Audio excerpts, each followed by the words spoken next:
In our previous films, separation of flow from a boundary was treated as a purely geometric effect. A plate or orifice diaphragm, for example, is usually too thin for the flow to follow without an impossibly low pressure at the edge. Separation simply reduces the curvature of the limiting streamline till a physically possible pressure field is realized. In general, however, separation requires not only an adverse pressure gradient, as in any region of deceleration, but also a zone of already retarded flow, as is produced by shear in the boundary layer. Here, the central streamlines do not separate as the pressure rises toward the point of stagnation, because the flow between them is not otherwise retarded. But the fluid in contact with the splitter plate is already at rest and cannot be further decelerated, so that separation must take place if the flow is to continue. As the boundary layer develops around any body of appreciable curvature, the point of separation rapidly moves forward from the zone of maximum pressure rise at the rear to the zone where deceleration first occurs. As a matter of fact, no change in boundary alignment is really necessary, just so long as there is a shear zone of low velocity and an adverse pressure gradient, such as prevails beneath the front of this undulous surge, moving slowly against the flow. Separation leads to three important occurrences. First, it changes the anticipated flow pattern. For instance, this channel expansion obviously does not cause the flow itself to expand as rapidly as desired. Secondly, it produces boundary drag, thereby expending energy through the generation of eddies, which rapidly transform to turbulence. Finally, it can lead to oscillation of the flow, with a corresponding pressure fluctuation, boundary vibration, noise generation, and perhaps even structural damage. Though separation is very essential in the operation of parachutes and baffles, it should in general be avoided by the control of the boundary layer or the pressure gradient, or of both together. If the boundary moves with the flow, for example, the retardation by shear is offset, and separation obviously is prevented.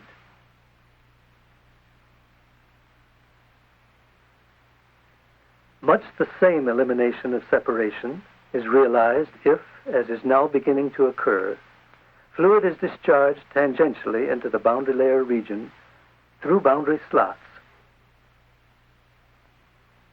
Even better results will next be seen to obtain as the boundary layer fluid is sucked into the slots as rapidly as it is retarded. A change in the pressure field as a whole is provided by the introduction of guide vanes. These can be made to conform to the original boundary and thus increase the relative radius of curvature locally, or else the whole structure can be redesigned accordingly, as in the case of this miter bend. The flow is obviously much worse without the vanes, but much more efficient once vanes have been installed. A type of Euler number that indicates the effect of separation is known as the drag coefficient. The longitudinal force exerted by the flow per unit projected area in its ratio to the stagnation pressure. For extreme degrees of separation, as must occur at the edges of this disk, measurement of the pressure distribution at the numbered piezometers on the front and rear faces will show the cause of the drag. As air now begins to flow from left to right, the front of the disk becomes subject to positive pressure and the rear to appreciable suction. The integral of the pressure distribution will yield the same force as that measured on such an air tunnel dynamometer. The high drag of the yellow disk can be reduced appreciably by adding a rounded front, which minimizes the curvature of the separation surface and thus somewhat alleviates the pressure reduction at the rear. separation is almost completely eliminated by adding a well-faired tailpiece to reduce the adverse pressure gradient. Since there can be no resistance to steady irrotational flow around a body without separation, practically the only resistance now is that of shear within the boundary layer. Under optimum conditions, the process called streamlining can reduce the drag some 95%. Since the resisting force varies with the projected area of a body, as well as with its shape, at the same velocity, this streamlined form would then produce no more resistance than a disk of less than a quarter its diameter. A sphere is intermediate between poor streamlining and good streamlining.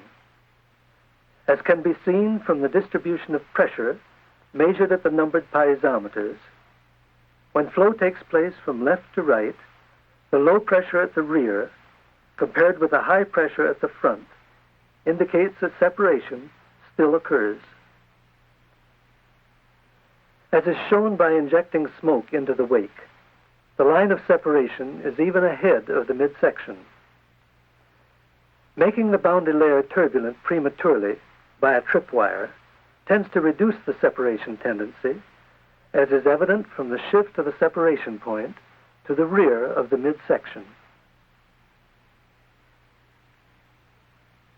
Compared with a body producing two-dimensional flow, like this long plate, a more nearly axisymmetric body, like a square, has a much higher wake pressure and hence a much lower drag per unit area.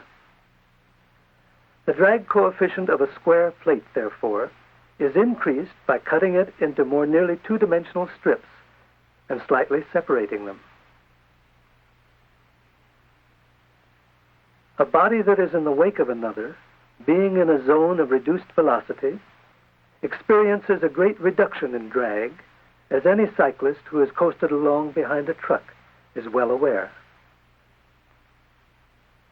These elementary principles also apply to more complicated structures, such as buildings. Roofs should not be designed for only positive loading, since in high winds they are more likely to be lifted by suction due to separation than they are to be blown in.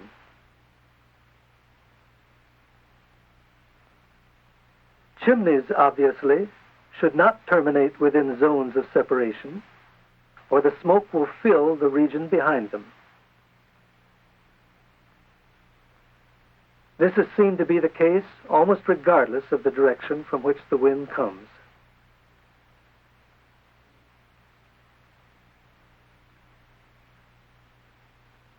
Probably the most unstreamlined body is a parachute, but obviously even this can be designed for maneuverability.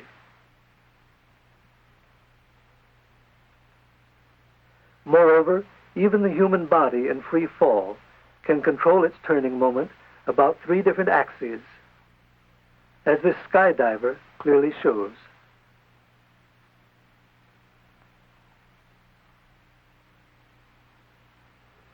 The mathematical concept of circulation, introduced in connection with vorticity in our second film, is also useful in analyzing the cross thrust that is exerted upon certain bodies in relative motion.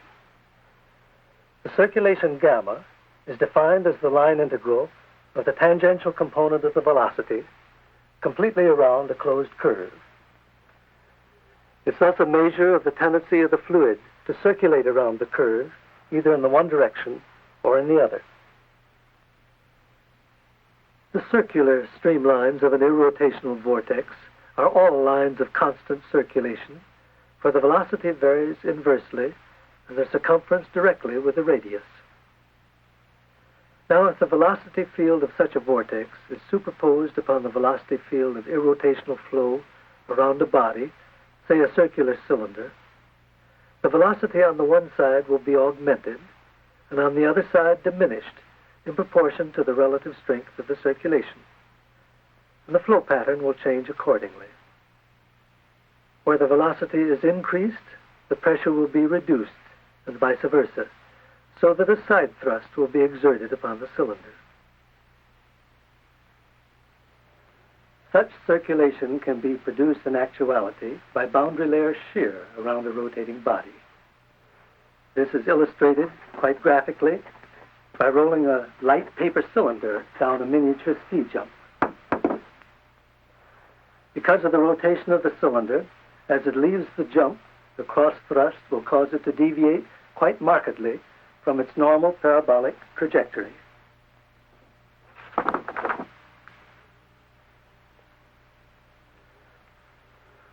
The same effect causes the deflection of a spinning baseball or a spinning ping pong ball from its normal course. If the cylinder is not rotating, however, oscillation of the flow pattern will cause the circulation to vary first in one direction and then in the other, with the result that there is a rapid oscillation in the cross thrust. This explains the tendency for telephone wires to sing in a high wind, or it explains the whistling sound that is given off by this rod as it's swung rapidly through the air. Observation of the flow pattern behind such a cylinder will reveal the alternate shedding of vortices either side of the center line, the circulation around each vortex being just the opposite of the momentary circulation around the cylinder producing the side thrust. The succession of such vortices is called the Kármán vortex trail. If the cylinder is free to oscillate under the side thrust, as it is if suspended from light springs, it will gradually develop an oscillatory motion in the transverse direction and eventually move back and forth over a distance about equal to its diameter. An elliptical cylinder with major axis in the direction of the flow will have a more limited amplitude of oscillation, whereas one with its major axis normal to the flow will oscillate much more markedly. Some asymmetric forms, like either this semicircular cylinder or ice-encrusted telephone wires, are unstable in that they will tend to oscillate farther and farther, with eventual breakage of the suspension as a result. A similar sort of instability is found in various structural sections, in particular the Tacoma Narrows Bridge, here seen oscillating in a high wind prior to ultimate failure.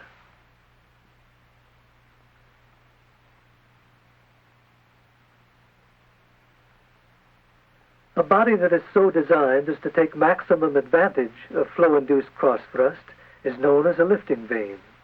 The circulation of the starting vortex, seen here, is matched by an equal and opposite lift-producing circulation around the foil. The fact that circulation actually occurs around the foil is seen from the vortices that detach as the foil is stopped. A lift coefficient can be written for a vane of length L and chord C as the lifting force per unit vane area in its ratio to the stagnation pressure. According to the circulation theory of lift, this coefficient is proportional to the relative circulation, which in turn is proportional to the sine of the angle of attack of the vane.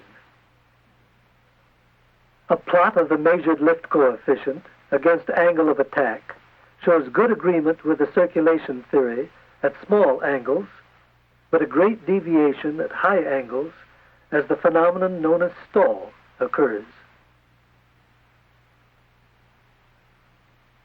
By means of smoke filaments, the gradual development of stall, or leading-edge separation, is readily seen from the change in flow pattern around this symmetrical vane, as its angle of attack is continuously increased.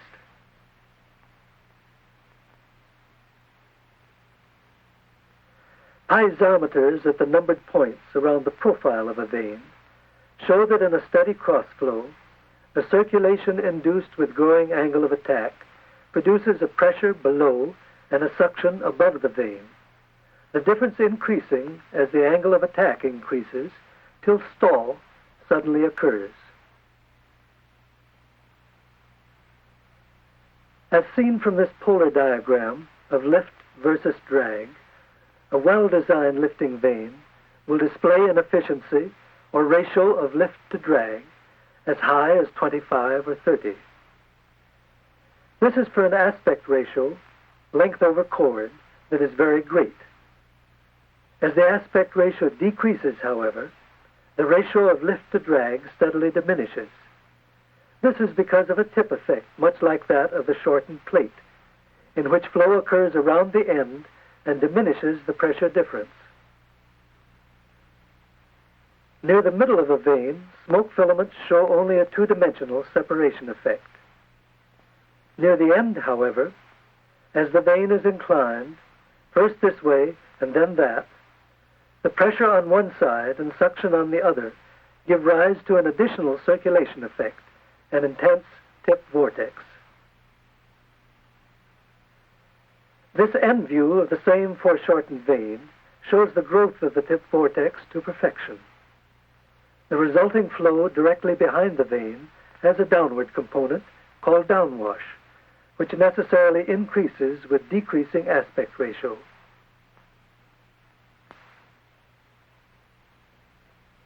Lifting vanes are used not only for the wings of airplanes, but also under modern hydrofoil boats to lift the hulls completely out of the water. This is an experimental Grumman craft being tested for the Maritime Administration. Elimination of wave resistance obviously leads to much greater speed and stability. The first use of the lifting vane principle occurred many centuries ago in connection with the windmill forerunners of the more recent airplane propeller shown here. Since each radial section of a propeller moves with a different velocity, for efficient design, the blade as a whole must vary continuously in shape from tip to hub. Each successive element of the blade has the same forward speed, but a tangential speed that is proportional to the radius.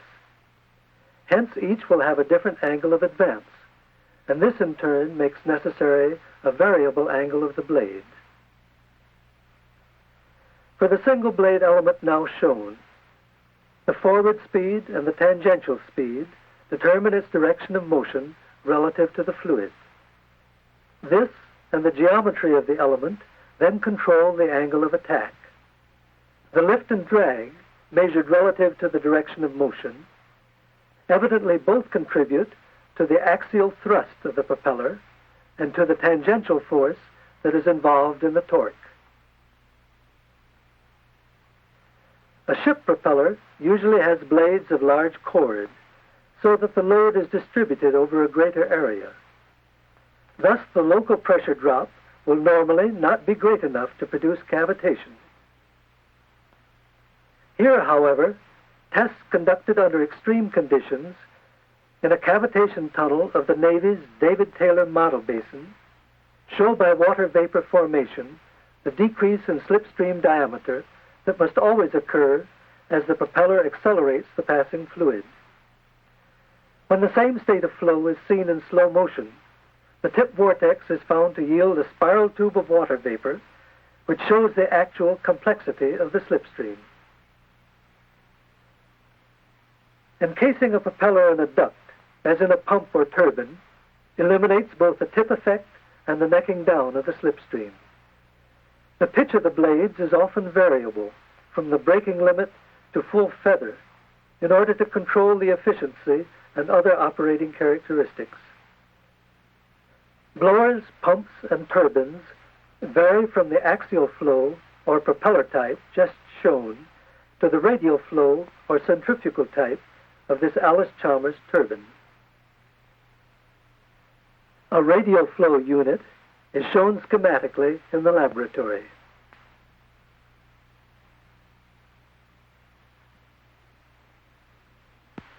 The blue stationary guide vanes give the oncoming flow a tangential component, which ideally is brought again to zero by the time the flow leaves the red vanes of the moving runner. The work that is done by the fluid on the runner is proportional to the change in circulation that is produced. If the camera is now rotated at the same speed as the runner to show the flow relative to its blades, these are seen to act as lifting vanes, much like those previously discussed. The components of both lift and drag evidently control the tangential force on the runner that does the useful work.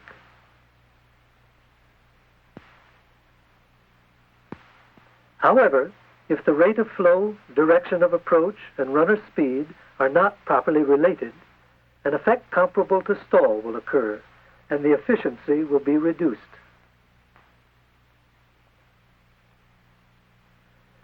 A fluid coupling, which serves as a shock-free connection between driving and driven machinery, consists of a pump, the green shaft and blades at the left, and a turbine, the blue shaft and blades at the right, compactly combined in a single housing. If the space is filled with a fluid of appreciable density, turning the input shaft and blades will cause the output blades and shaft to yield the same torque, whether rotating or stalled, because the circulation must increase and decrease by the same amount as the fluid passes from one side to the other and back again. Inclusion of a set of stationary vanes, here shown in red, permits the circulation to be changed without doing work, so that the output vanes will yield a higher or lower torque. Such a unit is called a torque converter. Proper shape of the stationary vanes will even permit the output torque to be reversed in sign.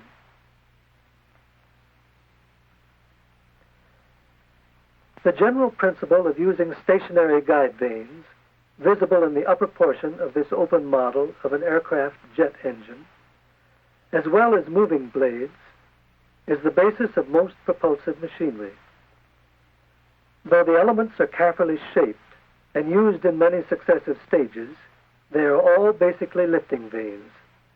Here, however, not only the density and viscosity of the gaseous fluid must be considered, but also its compressibility, a property of which the effects will be treated in detail in the next and last film of this series.